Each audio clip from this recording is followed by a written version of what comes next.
sometimes the lowest hanging fruit just isn't ripe.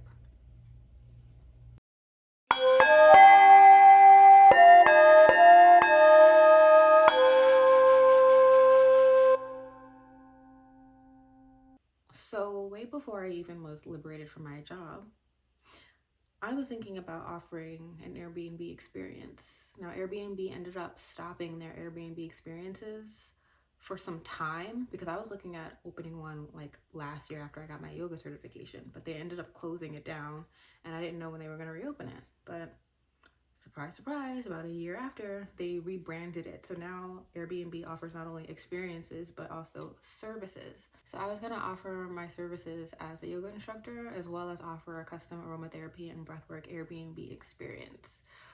So I was gonna start with the Airbnb service as all of those components were already pretty much finalized. I was just gonna offer myself as like an alignment instructor, since when I went to go get my yoga certification, we were taught like Iyengar based vinyasa. That's more so of an like alignment focused vinyasa where you're trying to do like your poses in like the most perfect and purest form of expression.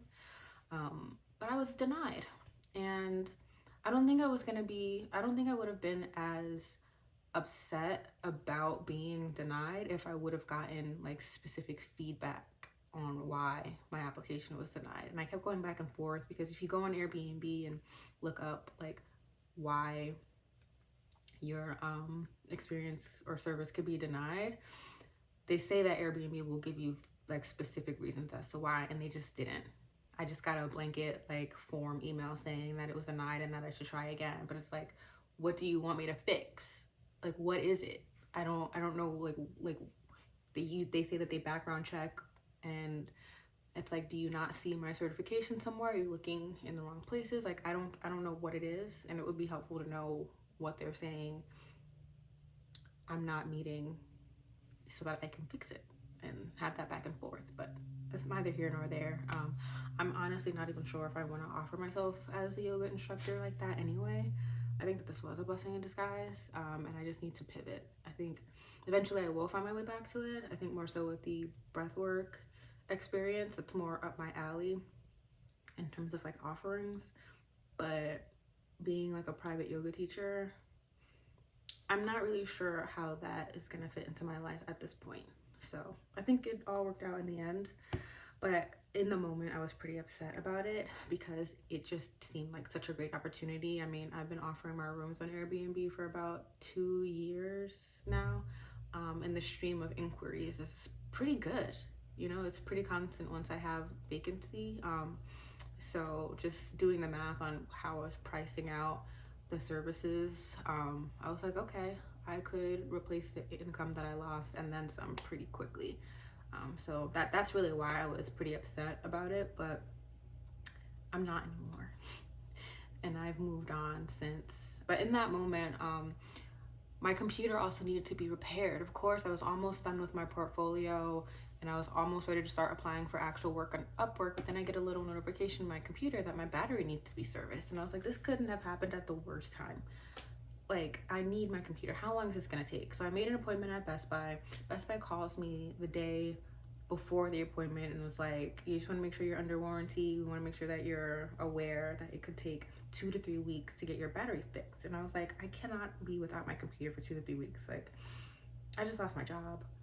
I'm trying to be a freelancer. I need my computer. What can we do? And she was like, well, you're under warranty, so go to the Apple store, and they typically have faster turnaround times. So I did that.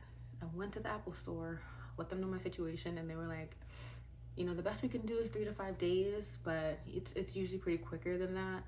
Yeah, it's usually quicker than that, but I just have to say 3 to 5 days just to make sure expectations are managed. I was like, cool, fine. I'm gonna be without my computer for 3 to 5 days. That's fine. There are other things I can do, right? Couldn't find anything that I could do like productivity wise, but I did like a crazy detailing cleaning of my room and my bathroom, and I think that was much needed. You know, my desk was beginning to look pretty cluttered. I was just, you know, piling stuff on there. Like, it's just crazy how like your desk gets cluttered so quickly. But I was like, I just want a clean slate. So I really took my time, went through my drawers, like threw out things that I didn't need. There were just so many things that were in my drawers that I was really like, why do I even have this?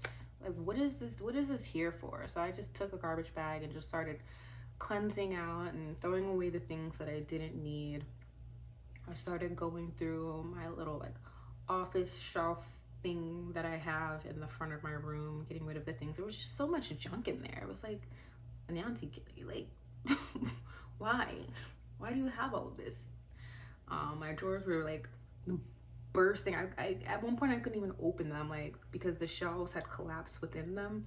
So I had to like take everything out and fix the shelves and just throw out everything that I didn't need. I wiped off my whiteboard, wanted to just start with a clean slate. I went over, I have this bookshelf that I was using as like halfway a stand-up work desk for my 9 to 5 job, as well as just like an area to burn my incense and have plants and things like that. So I started migrating a couple of my crystals over to that side just to make it more of like an intentional quiet space for myself. Reorganized my books, took some things off of there that I didn't want anymore, and just, you know, got it just like just made it a nicer, cleaner, simpler space for me. I went into my bathroom. There was like a lot of products in my drawers and on my countertops that I never used or stopped using, so I just got rid of everything. I did a really deep clean, took off everything off the counters and just reorganized the space so it's just cleaner and more simple. Put some things in the closet that should be in the closet, went through the closet and threw out some things as well. So it was just a nice deep overhaul that I think I needed. And it was nice to not have the pressure of having my computer there, because, you know, I feel like I need to be doing something every single day sometimes, to feel productive. And that's not the truth. I don't need to be on the computer every single day to do things. And half the time I'm not even doing anything that's actually productive. I'm just keeping myself busy with things that don't matter just to feel like I'm doing something. But cleaning out your space is productive. Yeah, you know, for me at least, having a clean space really helps clear my mind as well, because I can't think when there's clutter around, too much clutter and dirt. It makes me really anxious, and so I don't have the space to like create and be productive and get things done when I'm just constantly like frazzled and upset and feeling weird about my space not being right. So everything in good time, right? Everything happens for a reason. In hindsight now, just knowing how much I fell out of my own yoga practice, I wasn't ready to teach people in that capacity. Yeah, it's one thing to teach my friends and my family, but like actual paying clients in my own capacity where I'm at right now, it wouldn't have been right, because I'm not even in love with the practice the way I was when I got my certification. I'm falling back in love with it now, but at that time, no, and it would have been like easy to see, and I probably would have gotten a lot of bad reviews and kicked off the platform. So I'm glad that it happened. I'm glad that it gave me the opportunity to clean out my space. And it's September now.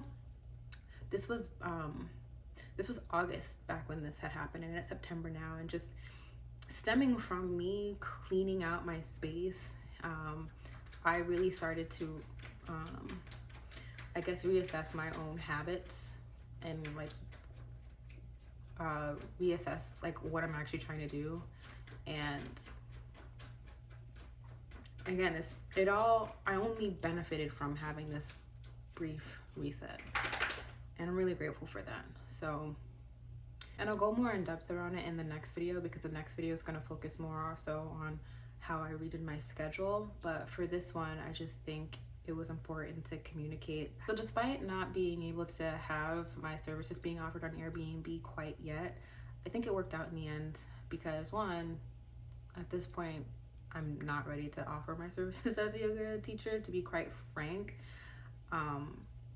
But two, I just think that there were more important things that I needed to get done so that I can be ready to offer my services in that way if I choose to. For anyone who has also just been flung into the deep end in terms of trying new ways to survive, exist, make money, work, whatever it is. It's okay if your initial plan doesn't work out. To be completely honest, this whole Airbnb experience thing wasn't like a major part of my plan. I just thought it would be an easier way to start replacing some income. But I have like all of these other bits and pieces that I'm trying to connect. So I'm not worried. Like, I know it can be scary trying new things. I personally don't run from that. I'm the kind of person who jumps out of airplanes and goes to different countries on a whim. So, like, I'm not scared in the sense that you would think I would be because of, you know, our economy and yada yada and everything that's going on. And I'm just here chilling. Because I know everything's going to be okay. Everything always works out. So, you know, this taught me to focus on my core, because I sort of lost sight on that, on my routine and my space. And I think this quiet time is just something that I needed to give myself that little reset. So yeah, I don't know if anyone else is in the same boat as I am. I'd love to hear like sort of how you dealt with your initial plans not working out if they didn't work out. But yeah, I mean, I hope this helps. I don't know if there's anyone else out there in the same situation like me, where you sort of had this idea to start something that would bring in some more immediate income and it's not working. You know, what did you do to keep yourself motivated? You know, how are you finding other routes, I guess, other solutions? How are you finding other solutions? And overall, how are you feeling? I mean, I'm feeling good. I'm not worried, but just know that everything's gonna be okay. Everything always ends up working out.